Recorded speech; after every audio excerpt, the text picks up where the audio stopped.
Hey there everyone, welcome back to our channel. In today's video, you are going to see how to join a Discord server without having an invitation link. So let's get right into the video.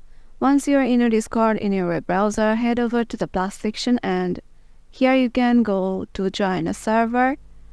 And here all you have to do is to write a specific Discord server name with HTTPS and /discord.gg/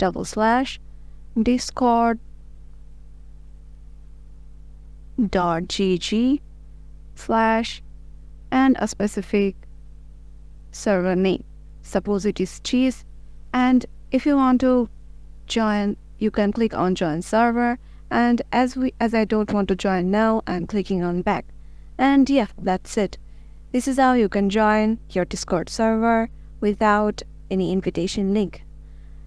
If this video helped you out, make sure to give it a thumbs up and subscribe to our channel, and we will see you in the next one.